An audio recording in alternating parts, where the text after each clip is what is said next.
નમસ્કાર વિદ્યાર્થી મિત્રો, આપણે નવી જે પ્રેક્ટિસ વર્ક આવેલી છે સ્વાધ્યાય 3.1 માહિતીનો નિયમ એનો 20મો દાખલો છે, છેલ્લો દાખલો છે સ્વાધ્યાય 3.1નો જોઈશું. એક વર્ગના 15 વિદ્યાર્થીઓને ડ્રોઈંગ એટલે ચિત્રની એક પરીક્ષામાં નીચે પ્રમાણે ગુણ મેળવ્યા છે. તો મધ્યક, મધ્યસ્થ અને બહુલક શોધવાનું. તો મધ્યકમાં આ સૂત્ર વાપરી શકાય: અવલોકનનો સરવાળો ભાગ્યા અવલોકનની સંખ્યા. આ તમારે બીજું મગજ મારીને આ સૂત્ર વાપરશો તો ચાલે. ચલો અવલોકનનો સરવાળો જોઈએ. 27, 47, 48, 27 + 47 + 48 + 43, 45, 43, 45, 42, 43, 40, 43, 40.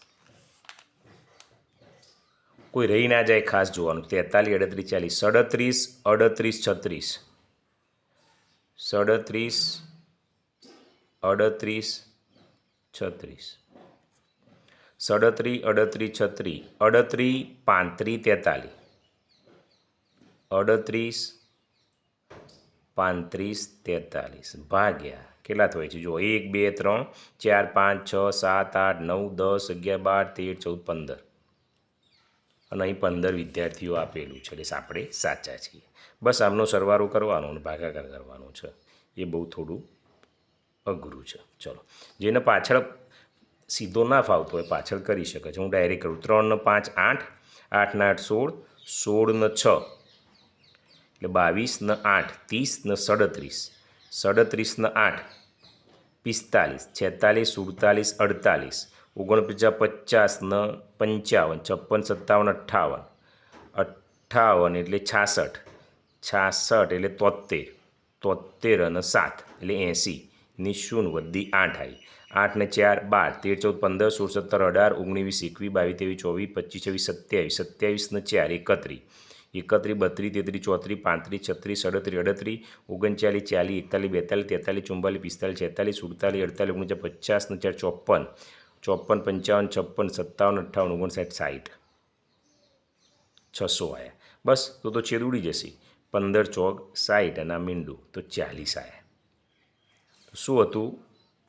15 ડ્રોઈંગની ગુણ છે 40. તો પહેલો જવાબ તમારો આવી ગયો છે 40 ગુણ.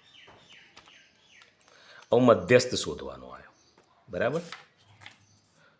તો અહીં લખીએ મધ્યસ્થને. તો મધ્યસ્થમાં પહેલાં એક કરવું પડે: અવલોકનને ચડતા ક્રમમાં ગોઠવતા. આ ખાસ કરવાનું છે, નકર ભૂલી ગયા તો ગયા. Okay, done. થોડું વાળી દઉં કાગળ એટલે મને ફાવે અને આપણે સારી રીતે થાય. ચલો અહીં જોવાડો.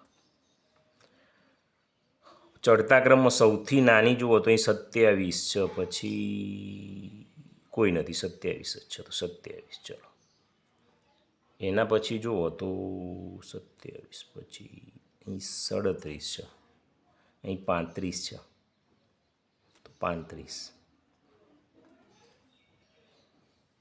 પછી 36 છે, 37 છે, 36, 38 કેટલી વખત છે જુઓ તો 1, 2, 3, 1,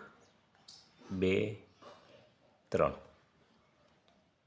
38 પછી 39 તો નથી, 40 છે તો 40 લખો. પછી 42 છે તો 42 લખો. પછી 43 કેટલી વખત છે જુઓ 1, 2, 3 તો 1, 2, 3. પછી 45, 47, 48, 45, 48 કેટલા થવો જો 15, 1, 2, 3, 4, 5, 6, 7, 8, 9, 10, 11, 12, 13, 14, 15. અને અહીંયા બધા લીટા આવી ગયા છે. એના ઉપરથી ખ્યાલ આવી જાય કે આપણે એક પણ અવલોકન ભૂલ્યા નથી. આ લીટા એટલા માટે કરાવું છું. બસ હવે તો સૂત્ર લખી દેવાનું: મધ્યસ્થ બરાબર n વત્તા 1/2 મૂળ અવલોકન. આ કેટલા અવલોકન હતા? 15. તો 15 વત્તા 1/2 મૂ અવલોકન. તો 15 ને 16 ભાગ્યા 2 એટલે 8મું અવલોકન. કયું છે 8મું અવલોકન? 1 2 3 4 5 6 7 8 40 છે. તો અહીં લખી દેવાનું મધ્યસ્થ બરાબર 40. હવે બહુલક લખીએ. તો બહુલક બરાબર સૌથી વધુ વખત આવતું અવલોકન. તો બહુલક બરાબર સૌથી વધુ વખત કઈ રીતે આવે છે જોઈ લઈએ. આપણા ચડતા ક્રમમાં ગોઠવીએ ને એમાં ઝડપથી ખ્યાલ આવી જાય. તો તમે જુઓ તો 38 છે એ 3 વખત આવે છે. બીજું 43 એ 3 વખત આવે છે. બરાબર. તો અહીં 2 જવાબ આવ્યા, 38 અને 43. બહુલકમાં આવું બની શકે છે. બસ આ તમારો જવાબ છે. ઓકે. અહીં તમારો સ્વાધ્યાય 3.1 પૂરો થાય છે.